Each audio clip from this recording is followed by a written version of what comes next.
అందరికీ నమస్కారం. అష్టావక్ర గీత మొదటి అధ్యాయంలోని 12వ శ్లోకం చెప్పుకుందాం.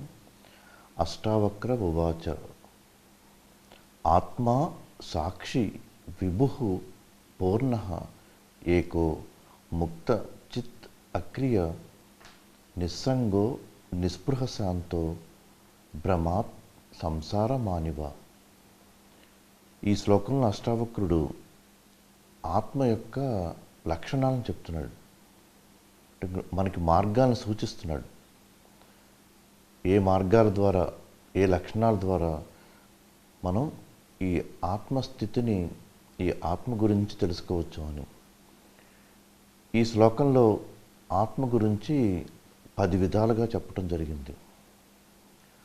ఆత్మ సాక్షి, ఒక సాక్షిగా ఉంది. ఈ విశ్వమే ఒక సాక్షిగా ఉంది అని.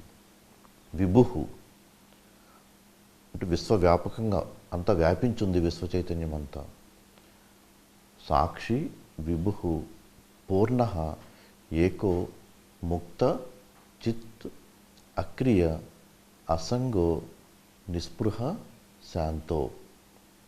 అలా 10 లక్షణాలని ఈ ఆత్మ చైతన్యం గురించి అష్టావక్రుడు చెప్పడం జరిగింది.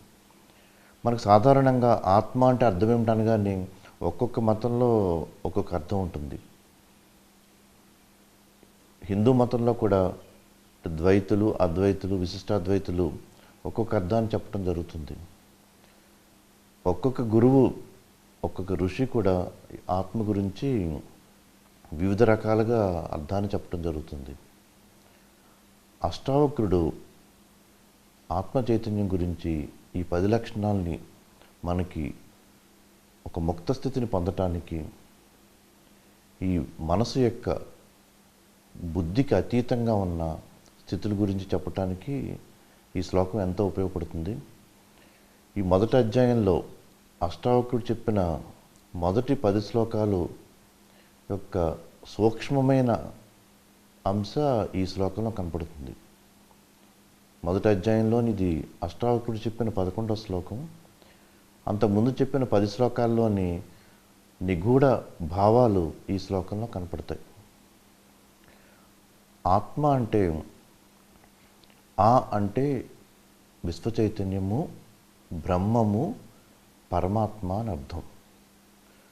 ఆత్మలోని తా, మా మన తనువు, మనసుని సూచిస్తాయి. తనువు అంటే శరీరం, మనసు మన సూక్ష్మ భాగం. అంటే విశ్వంలోని స్థూల భాగం అంతా దేహం. ఏ పదార్థాన్ని తీసుకున్నా దాని స్థూల భాగం దేహం అవుతుంది. విశ్వంలోని ఏ పదార్థాన్ని, నామరూపాలతో ఉన్న దేన్ని తీసుకున్నా దాని స్థూల భాగం దేహం అవుతుంది, సూక్ష్మ భాగం మనసు అవుతుంది. ఆ స్థూల భాగాలు, సూక్ష్మ భాగాలు అంతా ఆ బ్రహ్మముతో, విశ్వ చైతన్యంతో, పరమాత్మతో నిండి ఉన్నాయని అష్టావక్రుడు ఈ శ్లోకంలో ఆత్మకు అర్థంగా చెప్తున్నాడు. సాక్షి అంటే నేను ఇతరులను చూడటం సాక్షితత్వం కాదు. మనం మామూలుగా సాక్షి అంటే ఏమనుకుంటామంటే, రోడ్డు మీద ట్రాఫిక్ వెళ్తూ ఉంటే ఆ ట్రాఫిక్ వచ్చి వెళ్ళే వాహనాలని సాక్షిగా చూస్తున్నాడు అంటాం. ఏదైనా దృశ్యాన్ని సాక్షిగా చూస్తున్నాడు అంటాం. నేను ఇతరులను చూడటం సాక్షిగా చూస్తున్నాను అనుకుంటాం. అది సాక్షితత్వం కాదు. నాతో పాటుగా ఈ ప్రపంచాన్ని సాక్షిగా చూడటం. నాతో పాటుగా అంటే నా మనసే ఈ ప్రపంచం, ఈ భావనలన్నీ కూడా నా మనసే. ఈ బాహ్య ప్రపంచ భావన, దేహ భావన, మనసు భావన, ఈ పంచకోశాల భావనలు, ఇవన్నీ కూడా మన మనసే. మన మనసుని గమనించటం సాక్షితత్వం అంటే. గమనించేవాడు గమనించబడేదానికి వేరుగా ఉండాలి, విడిగా ఉండాలి. అప్పుడే గమనించడం సాధ్యమవుతుంది. అందుకే మనం ఈ ధ్యానంలో మనసుని శూన్యం చేసుకుని, మనసుకి అతీతంగా, మనసుని దాటిన మౌనస్థితిలో ఉంటే అప్పుడు మనం ఒక సాక్షి స్వరూప స్థితిని పొందగలం. మనలో గమనించబడేవన్నీ కూడా అవి మారిపోతూ ఉంటాయి, పరిణామం చెందుతూ ఉంటాయి. ఈ బాహ్య ప్రపంచం గమనించబడుతుంది, అది నిత్యం మారిపోతూ ఉంటుంది. ఈ దేహం గమనించబడుతుంది, ఇది నిత్యం మారిపోతూ ఉంటుంది. మనసు గమనించబడుతుంది, అది నిత్యం మారిపోతూ ఉంటుంది. కానీ గమనించేవాడు అది నీ అస్తిత్వం, నీ ఉనికి. నీ అస్తిత్వమే, నీ ఉనికి నీ జీవితాంతం ఎరుక ఉన్నంత వరకు మారనిదిగా సత్యంగా ఉంటుంది. ఆ అస్తిత్వాన్ని అనుభూతి పొందాలి. నీ ఉనికిని నీవు అనుభూతి పొందాలి. నీ మూలాన్ని, నీ కేంద్రాన్ని, నీ స్వస్థానాన్ని, నీ స్వగృహాన్ని అదే ఎరుకతో నీవు అనుభూతి పొందాలి. దాన్ని అస్తిత్వానుభూతి అంటాం. దివ్యత్వం అంటే ఆ అస్తిత్వం యొక్క పరిమళమే దివ్యత్వం అంటే. అదే జ్ఞానోదయం అంటే మన అస్తిత్వాన్ని అనుభూతి పొందటం. మనం ఈ విశ్వ చైతన్య స్వరూపంగా తెలుసుకోవటం. నీ స్వరూపం ఏమిటంటే ఈ విశ్వ చైతన్యం అని తెలుసుకోవటం. అదే జ్ఞానోదయం అంటే. ఆ జ్ఞానోదయం మన సహజ స్వభావం. అది ప్రజ్ఞ అనేది మన అంతర్గత స్వభావం. అది ఇక్కడ సాక్షి అంటే నా మనసుని గమనించటం. ఇక్కడ మనసు అంటే ఈ విశ్వం, ఈ ప్రపంచం అంతా కూడా మన మనోదేహాలతో కూడి ఈ ప్రపంచం అంతా కూడా, ఈ విశ్వం అంతా కూడా మన మనసే. ఈ విశ్వాన్ని గమనించటం.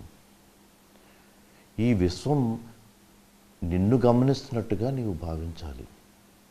నీ మనసు చూసేదంతా నీవే అయి ఉన్నావు. ఈ విశ్వం నీవే అయి ఉన్నావు.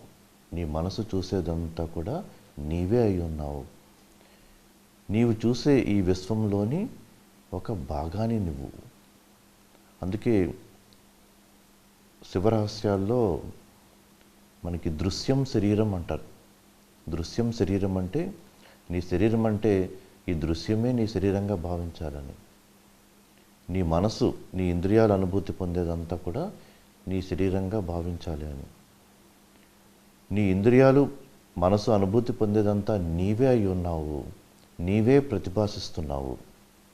యత్వం పశ్యసి తత్రైకః. నీచే చూడబడేదంతా కూడా నీవే అయి ఉన్నావు అని. త్వమేవ ప్రతిభాససే. నీవే ప్రతిభాసిస్తున్నావు ఇదంతా కూడా. అందుకే you are the light and mirror అంటారు. నీవు కాంతి, అలాగే నీవే ప్రతిభాసిస్తున్నావు. నీతే చూడబడేదంతా కూడా నీ ప్రతిబింబమే అన్న భావాలు మనకు సూక్ష్మంగా అర్థం అవ్వాలి. గురువుగారు ఒకరోజు శిష్యుని పిలిచి ఒక పావురాన్ని అతని చేతికిచ్చి, దీన్ని అడవిలో తీసుకువెళ్ళి ఎవరు చూడని చోట దీన్ని చంపు అంటారు. అతను ఆ పావురాన్ని తీసుకువెళ్ళి మళ్ళీ తిరిగి తీసుకొచ్చేస్తాడు ఆ పావురాన్ని. అదేమిటది, చంపకుండా ఎందుకు తీసుకొచ్చామంటారు. ఈ పావురం నన్ను చూస్తోంది, ఎవరు చూడని చోట చంపమన్నారు కదా, అందుకు చంపలేదంటాడు. సరే, ఇక పావురం నిన్ను చూస్తుందని మర్చిపో, ఈసారి తీసుకువెళ్ళి ఎవరు చూడని చోట చంపు అంటాడు. మళ్ళీ తిరిగి తీసుకొచ్చేస్తాడు పావురాన్ని. మళ్ళీ ఎందుకు తీసుకొచ్చావంటే, ఈసారి నేను పావురాన్ని చూస్తున్నాను కదా, అందుకని చంపలేకపోయాను అంటాడు. సరే, నువ్వు పావురము సంగతి వదిలే, ఇంకెవరో చూడని చోట చంపి తీసుకొచ్చా అంటాడు. మూడోసారి కూడా అతను పావురాన్ని మళ్ళీ మామూలుగానే తీసుకొచ్చేస్తాడు. అదేమిటది, పావురం నువ్వు కాకుండా ఇంకెవరు చూస్తున్నారంటాడు. అంటే ఈ దృశ్యం, ఈ విశ్వం సాక్షిగా మమ్మల్ని చూస్తోంది. విశ్వం సాక్షిగా మమ్మల్ని చూస్తున్నప్పుడు ఎవరూ చూడలేదని ఎలా చెప్పగలను అంటాడు. అప్పుడు ఆ గురువుగారి కళ్ళల్లో నీళ్ళు వస్తాయి. ఆహా, ఎంత చక్కగా ఈ సాక్షితత్వాన్ని అర్థం చేసుకున్నాడని. మనం ఈ విశ్వం సాక్షిగా మనల్ని చూస్తోందని భావించాలి. ఈ విశ్వంలోని ఒక భాగం మనము. ఈ విశ్వ చైతన్యం అంతా కూడా మూలంగా ఏకత్వంతో ఉంటుంది. ఈ విశ్వ చైతన్యం అంతా ఒక సముద్రం అనుకుంటే, ఈ విశ్వ సముద్రంలోని ఒక అల మనం. ఈ విశ్వమంతా ఒక అగ్ని అనుకుంటే, ఈ విశ్వాగ్నిలో ఒక నిప్పురవ్వ మనం. ఈ విశ్వమంతా కూడా ఒక నృత్యం అనుకుంటే, ఇక్కడ విశ్వమంతా నృత్యం చేస్తూ ఉంటుంది. ప్రతి అణువు నృత్యం చేస్తూ ఉంటుంది. అదే శివతాండవం అంటే. ఈ విశ్వమంతా కూడా ఒక నృత్యం అనుకుంటే, ఒక భంగిమ నీవు. ఈ విశ్వమంతా ఒక కచేరీ అనుకుంటే, ఒక రాగం నీవు. అలా నీవు ఈ విశ్వంలో భాగంగా తెలుసుకోవాలి. నీవు వేరు, ఈ విశ్వం వేరు కాదు. నీవొక్కడివే నీవు మనలేవు. నీవొక్కడివే నువ్వు ఈ విశ్వంలో ఉండటానికి వీలు కాదు. ఎందుకంటే నీవు వేరు, విశ్వం వేరు కాదు. అల విడిగా సముద్రంతో విడిగా అల ఉండగలదా? సముద్రం యొక్క స్వభావంగా అలలు వస్తూ ఉంటాయి. ఇక్కడ విశ్వమే మనల్ని సాక్షిగా చూస్తుందన్న భావన మనకు ఉండాలి. నీవొక విశ్వ చైతన్య స్వరూపంగా నీవు ఈ విశ్వాన్ని, నీ మనసే విశ్వం, నీ మనసుని సాక్షిగా చూస్తున్నట్టుగా నీవు తెలుసుకోవాలి. మనం మామూలుగా ఎవరైనా మనల్ని చూస్తున్నారంటేనే మనం ఎంత జాగ్రత్తగా ఉంటాం. మనల్ని చూస్తున్నారంటేనే మనం ఎంతో మంచిగా జాగ్రత్తగా సత్ప్రవర్తనతో ఉంటాం. మనం చేసే ప్రతి పని ఎవరో గమనిస్తున్నారు. మన ఇంట్లో ఉన్నప్పుడు, బయట తిరిగినప్పుడు కూడా అంత కెమెరాలతో మనల్ని చూస్తున్నారంటే మనం ఎంత జాగ్రత్తగా ఉంటాం. ఎవరైనా గమనిస్తున్నారు అనగానే మనం చాలా మంచి ప్రవర్తనతో ఉంటాం కదా. సమాజానికి అందరికీ ఉపయోగపడేలా మన ప్రవర్తనలు మారిపోతూ ఉంటాయి. మనందరూ చూస్తున్నారు, మనందరూ గమనిస్తున్నారు, నిత్యం మనల్ని అందరూ సాక్షిగా చూస్తున్నారంటేనే మనలో భావనలు మారిపోతాయి. అలా నీవు ఈ విశ్వం నిన్ను సాక్షిగా చూస్తోంది అన్న భావనతో ఉండాలి. నీవు చేసే ప్రతి పని, ప్రతి కర్మ, ప్రతి క్షణం, జీవితం అంతా కూడా నీ విశ్వం, ఈ ప్రపంచం సాక్షిగా నిన్ను చూస్తోంది. అలా భావన ఉంటేనే మన విశ్వంలో భాగంగా ఈ విశ్వ నీతి ప్రకారం మన జీవితాన్ని కొనసాగించగలుగుతాం. నీవు చూసే ఈ దృశ్యమే నీ శరీరంగా భావించాలి. నీ మనసే ఈ విశ్వంగా తెలుసుకోవాలి. ఈ విశ్వ చైతన్యంలో నీ మనసు, దేహం ఒక ఉపకరణాల్లో ఉంటాయి.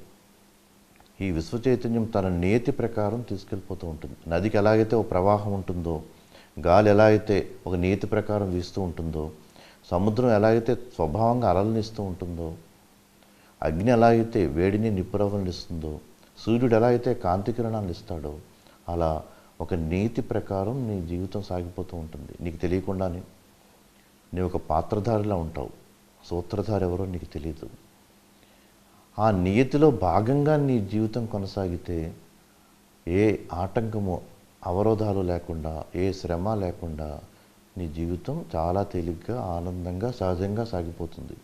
అంటే నదీ ప్రవాహంతో పాటు మనం వెళ్ళిపోతూ ఉంటే అంత హాయిగా, ఆనందంగా ఉంటుంది. ప్రవాహానికి ఎదురీతేనే ఇబ్బందులన్నీ వస్తాయి. ఇక్కడ ప్రవాహం అంటే అర్థం చేసుకోవాల్సింది ఈ విశ్వ చైతన్యపు నీతి ఏంటి అని మనం తెలుసుకోవాలి. దానికి త్రికాల దృష్టి ఉంటే కానీ తెలియదు ఈ విశ్వ చైతన్యపు నీతి ఏంటి అనేది. మనం సాధారణంగా ఒక చెట్టు కింద కూర్చుని, మొదట్లో చెట్టు కింద కూర్చుని మనం చూస్తూ ఉంటే మనకి ఆ దారిని వెళ్ళేవాళ్ళు మన ముందుకు వచ్చినప్పుడు కనపడతారు. కేవలం వాళ్ళు మన ముందుకు వచ్చినప్పుడు మాత్రమే కనపడతారు. వాళ్ళు ఎక్కడి నుంచి మన ముందుకు వచ్చారు, ఎక్కడికి మళ్ళీ వెళ్ళబోతున్నారు, గతం ఏంటి, భవిష్యత్తు ఏంటి, వాళ్ళ పైన గతంలో ఎటు నుంచి వచ్చింది, భవిష్యత్తులో ఎటువైపు వెళ్ళబోతోంది అనేది మనకు తెలియదు. అలా కాకుండా ఎత్తైన చెట్టు యొక్క చివరి కొమ్మ దగ్గరికి వెళ్ళి నువ్వు పైనుంచి చూస్తే నీకు దూరంగా ఉన్న దృశ్యాలన్నీ కనపడతాయి. దూరంగా ఉన్న దృశ్యాలంటే అంతకుముందు నీకు ఏదైతే తెలియదో గతం, ఆ గతంలో అంటే దూరం నుంచి ఆ వ్యక్తి ఎలా వస్తున్నాడు, ఒక వాహనం వస్తూ ఉంటే ఆ వాహనం ఎలా వస్తుంది, అలాగే ఎటువైపు వెళ్ళబోతోంది అంటే అంతకుముందు చెట్టు మొదట్లోనే నుంచుని ఉంటే ఆ వాహనం, ఆ వ్యక్తి మన ముందుకు వచ్చినప్పుడు మాత్రమే తెలుస్తుంది. వర్తమానం ఒకటే తెలుస్తూ ఉంటుంది. అదే మనం చెట్టు పైకి ఎక్కి కూర్చుంటే, ఎత్తైన చెట్టు యొక్క చివరి కొమ్మ దగ్గర కూర్చుని ఉంటే ఆ వ్యక్తి, ఆ వాహనం ఎక్కడి నుంచి గతంలో, ఆ గతం గురించి, ఎక్కడికి వెళ్ళబోతున్నాయి, ఆ భవిష్యత్తు గురించి కూడా తెలుస్తుంది. అంటే మన చేతన, మన మనస్సు స్థితులు ఎంత ఎత్తుగా, ఉన్నతంగా, విశాలంగా ఉంటే మనకి త్రికాల దృష్టి ఏర్పడుతుంది. మన మనసులో సప్త భూమికలు ఉంటాయి. ఆ సప్త భూమికలు సప్త లోకాలుగా ఉంటాయి, సప్త సముద్రాలుగా ఉంటాయి. ఆ సప్తలోకాలు మనలో ఉన్న సప్త చక్రాలని సూచిస్తాయి. సప్త చక్రాలు అంటే మూలాధారం నుంచి, వెన్నుపూస కింద భాగం మూలాధారం నుంచి మనకి స్వాధిష్టాన, మణిపూర, అనాహత, విశుద్ధ, ఆజ్ఞ, సహస్రారానికి ఈ ఊర్ధ్వంలోని సహస్రారం వరకు 7 చక్రాలు. అవి 7 లోకాలని, 7 సముద్రాలని సూచిస్తాయి. 7 మనస్థితుల్ని సూచిస్తాయి. అవి 7 జ్ఞాన భూమికల్ని సూచిస్తాయి. ఇవి ఆ 7 లోకాలు ఏమిటంటే భూలోకము, భువలోకము, భూ, భువ, సువ, మహా, జన, తప, సత్యలోకాలుగా ఇవన్నీ మన మనస్థితులుగా తెలుసుకోవాలి. అలాగే 7 సముద్రాలు ఉంటాయి. ఇవే సప్త సముద్రాలు ఉంటాయి. ఈ సప్త సముద్రాలు దాటితే వైకుంఠాన్ని చేరటం అంటే అక్కడ అర్థం ఏమిటంటే ఈ 7 మనస్థితుల్ని దాటితే ఉన్నత భూమికలోకి వెళ్ళినప్పుడు మనం ఆ వైకుంఠ స్థితిని, అంటే ఎక్కడ ఏ చింత మనకి లేని స్థితిని, ఒక నిత్య ఆనంద స్థితిని, విష్ణు చైతన్య స్థితిని పొందుతాం. విష్ణు యోగ నిద్రలో మన సుషుప్తి స్థితి ఉంటుంది. జాగృతిలో కూడా ఒక సుషుప్తి స్థితిలో ఉండగలుగుతాం. అంటే దాన్ని జాగృత్ సుషుప్తి అంటారు. మనం జాగృతిలోనే ఉంటాం, మెలకువలోనే మన కర్మలనే జరుగుతూ ఉంటాయి. కానీ అంతరంగంలో ఒక సుషుప్తి స్థితి ఉంటుంది. దాన్ని జాగృత్ సుషుప్తి స్థితి అంటారు. ఆ 7 సముద్రాలు ఏమిటంటే లవణ సముద్రం అని, ఇక్షు సముద్రం అని, సురా సముద్రం అని, దది సముద్రం అని, ఘృత సముద్రం అని, పాల సముద్రం అని, అమృత సముద్రం అని, ఇవన్నీ మన మనస్థితులను సూచిస్తాయి. లవణ సముద్రం అంటే ఆ లవణ సముద్రం ఇతరులు తాగటానికి పనికిరాదు. ఉప్పు నీరు ఇతరులు తాగటానికి పనికిరాదు. అంటే అతను ఇతరులకు ఉపయోగపడే మనస్తత్వం కాదు. ఇక్షు సముద్రం అంటే అక్కడ ఇక్షు అంటే చెరుకు రసం అని అర్థం. అక్కడ మనసు ఎంతో ఆహ్లాదంగా మధురంగా ఉంటుంది. అతని మాటలు మధురంగా ఉంటాయి. అతను అందరికీ ఉపయోగపడేలా ఉంటాడు. అంటే ఆ నీరు, తీపి నీరు అందరూ తాగటానికి వీలుగా ఉంటుంది. ఇలా వివిధ మనస్థితుల్ని ఈ భూమికలు సూచిస్తాయి. ఎవరైతే ఉన్నత చేతనా స్థితిలో ఉన్నారో, అంటే సప్త భూమికలో ఉన్నారో, వాళ్ళకి త్రికాల దృష్టి ఉంటుంది. ఒక మైదానంలో మన చుట్టూ ఉన్న వ్యక్తుల్ని, సమూహాన్ని, దృశ్యాన్ని చూసినప్పుడు అంతా విభిన్నంగా కనపడతాయి. అన్నీ దేనికి దానికి వేరుగా ఉన్నట్టు కనపడతాయి. అదే ఒక ఎత్తైన పర్వత శిఖరం నుంచి చూస్తే అన్నీ కూడా ఒకేలా కనపడుతూ ఉంటాయి. ఆ భిన్నత్వం తగ్గుతుంది, ఒకేలా కనపడుతూ ఉంటాయి. అదే మనం ఒక నక్షత్రాన్ని చూస్తే భూమి అంతా ఒకేలా ఉన్నట్టు కనపడుతుంది. అంటే మన దృష్టి ఎప్పుడైతే ఉన్నతంగా, విశాలంగా, ఎత్తుగా ఉందో అప్పుడు ఏకత్వాన్ని దర్శించగలుగుతాం. ఈ నానాత్వం, భిన్నత్వం కూడా మనకి తగ్గుతుంది. ఒక త్రికాల దృష్టి ఏర్పడుతుంది. ఇలా ఈ విశ్వ చైతన్యం ఒక సాక్షిగా నీవు తెలుసుకోవాలి. అప్పుడు నీ కర్మలన్నీ కూడా ఎంతో ఉన్నతంగా ఉంటాయి. ఈ విశ్వ చైతన్యం ఒక పాత్రధారిలా ఉంది. నేను ఈ దేహం ఉపకరణాల్లో మనం ఈ జీవితంలో కర్మలు చేయబడుతున్నాయి అని మనం తెలుసుకోవాలి. ఈ విశ్వ చైతన్యం యొక్క నియతిని కూడా మనం త్రికాల దృష్టితో గమనించాలి. మనకి పరిణామక్రమం చూస్తే కొన్ని వందల కోట్ల సంవత్సరాల క్రితం భూమిపై జీవ పదార్థాలు ఏమి ఉండేవి కాదు. కేవలం నిర్జీవ పదార్థాలే ఉండేవి.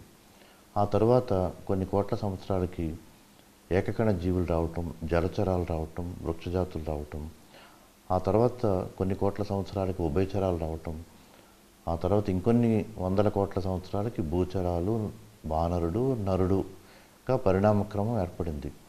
ఈ పరిణామక్రమం శాస్త్రజ్ఞులకి తెలుసు, ఋషులకి కొన్ని వేల సంవత్సరాల క్రితమే ఈ పరిణామక్రమం గురించి తెలుసు. అంటే విష్ణువు అంటే అర్థం ఏమిటంటే అంటే విశ్వము, విశ్వమంతా ఉన్న చైతన్యాన్ని, ఆ విశ్వ చైతన్యం యొక్క స్వరూపాన్ని విష్ణు అంటారు. విష్ణు అంటే విశ్వ చైతన్యం అని అర్థం. విశ్వమంతా ఉంది, అనంతంగా ఉందని. ఏదైనా అనంతంగా విశ్వ చైతన్యం ఉన్నప్పుడు దాన్ని మనం గ్రహించడం సాధ్యం కాదు, దాన్ని తెలుసుకోవడం కూడా సాధ్యం కాదు. మనము మన ఇంద్రియాలు, మనసు దాంట్లోనే భాగమైనప్పుడు, అంతా దానితోనే నిండున్నప్పుడు మనం తెలుసుకోవటం సాధ్యం కాదు. అది ఇంద్రియ గోచరం కాదు. ఒక విద్యుత్తును కూడా మనం తెలుసుకోలేం. కేవలం ఒక చోట కేంద్రీకరించినప్పుడు మాత్రమే దాన్ని తెలుసుకోగలం. విద్యుత్తు ఒక బల్బులో కేంద్రీకరించినప్పుడు ఇది విద్యుత్తు యొక్క లక్షణంగా మనం తెలుసుకోగలం. అలాగే విశ్వ చైతన్యం కూడా ఎక్కడైనా కేంద్రీకరించినప్పుడు మాత్రమే దాన్ని మనం అనుభూతి పొందగలం, తెలుసుకోగలం. త్రికాల దృష్టి ఉన్న వాళ్ళకి పరిణామ క్రమం ఇంకా స్పష్టంగా తెలుస్తుంది. అంటే మానవుడిగా ఎలా రావటం, ఈ మానవుడు తర్వాత భవిష్యత్తులో దివ్య మానవుడిగా మారటం, ఈ పరిణామ క్రమం అంతా త్రికాల దృష్టి ఉన్న వాళ్ళకి తెలుస్తుంది. ఈ విశ్వాన్ని ఒక సాక్షిగా నీవు భావించాలి. నీ మనసుని నిత్యం నీవు సాక్షిగా గమనించాలి. నీవు గమనించేవాడివి. ఇక్కడ ఆత్మ సాక్షి అని చెప్పబడింది. విభుహు, విభుహు అంటే ఈ విశ్వ చైతన్యం అనంతంగా వ్యాపించింది. మనకి స్థూలం నుంచి సూక్ష్మంగా వెళ్ళే కొలది వ్యాపించే గుణం పెరుగుతుంది. అంటే భూతత్వం నుంచి, భూమి నుంచి జలం, అగ్ని, వాయువు, అలా ఆకాశం సూక్ష్మంగా వెళ్ళే కొలది వ్యాపించే గుణం పెరుగుతుంది. అంటే విశ్వమంతా అనంతంగా ఈ చైతన్యం వ్యాపించి ఉంది. వ్యాపకాన్ని, వ్యాపించి ఉండే లక్షణాన్ని, చైతన్యం యొక్క విశ్వమంతా వ్యాపించి ఉన్న లక్షణాన్ని విభుహు అన్నది చెప్తుంది. సాక్షి విభుహు పూర్ణ, అంత పూర్ణంగా ఉంది. ఆ పూర్ణంగా ఉన్న దాంట్లోంచి ఏమీ తీసేయలేం, ఏమీ కలపలేం కూడా. అనంతంగా ఉంది, శూన్యంగా ఉంది. పూర్ణం అంటే అనంతంగా ఉందని. విశ్వమంతా కూడా ఇంతని చెప్పడానికి లేదు.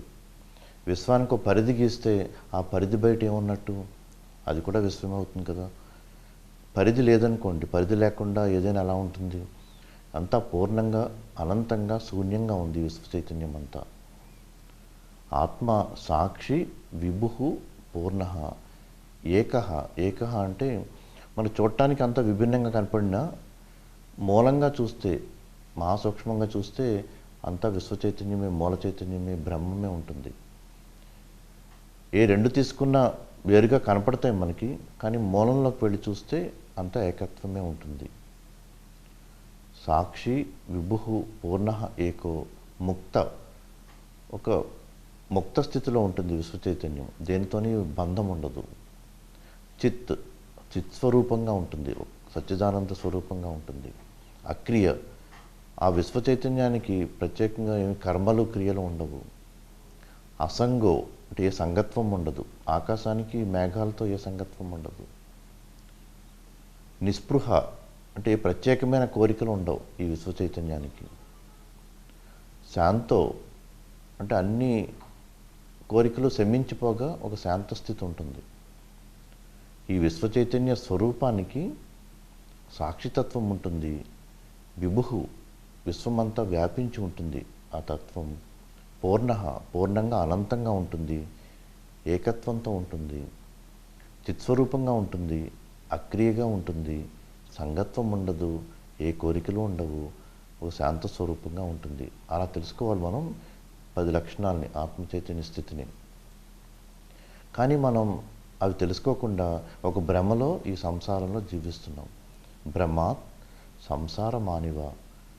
ఈ సంసారంలో అంటే ఈ దేహమే నేను అన్న భావంతో, ఈ మనసే నేను అన్న భావంతో, బాహ్య ప్రపంచంతో, దేహంతో, మనసుతో తాదాత్మ్యం చెందిపోయి మన జీవితాన్ని గడుపుతున్నాం. ఈ దేహం, ఈ మనసు నీకు కేవలం ఉపకరణాలు మాత్రమే. నీవు విశ్వచైతన్య స్వరూపానివి.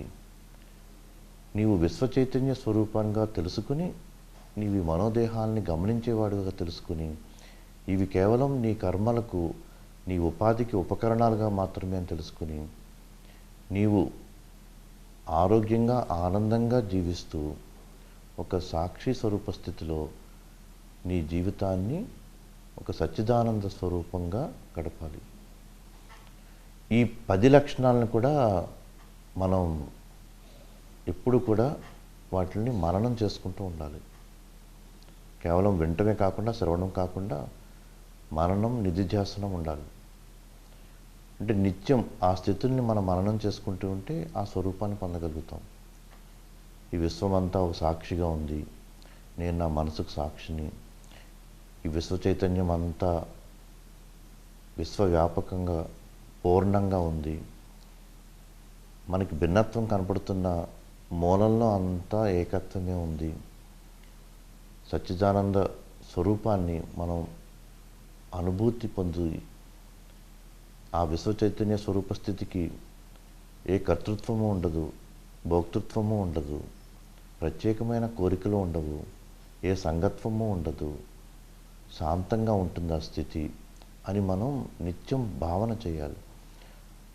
ఆ అనుభూతిని మనం నిత్యం పొందుతూ ఉంటే మనం కూడా ఒక స్వేచ్ఛ, స్వాతంత్ర్య, ముక్త జీవితాన్ని పొందగలుగుతాం. ఒక గొంగళి పురుగు సీతాకోక చిలుకగా ఎలా మారుతుందో అలా మనం నిత్యం మనం మననం చేసుకుంటూ ఆ అనుభూతిని పొందుతూ ఉంటే మనం కూడా ఒక స్వేచ్ఛామయ జీవితాన్ని, ఆనందమయ జీవితాన్ని పొందగలుగుతాం. అష్టావకుడు మొదట చెప్పిన 10 శ్లోకాల యొక్క సూక్ష్మమైన అంశాలు, అర్థాలు ఈ శ్లోకంలో ఈ 10 లక్షణాలు, 10 స్థితుల ద్వారా మనం తెలుసుకోవాలి. ఇవి ఆత్మస్థితిని పొందటానికి మార్గాలుగా, సూచించే మార్గాలుగా, గుర్తులుగా మనం వీటిని నిత్యం మననం చేసుకుంటూ ఉండాలి.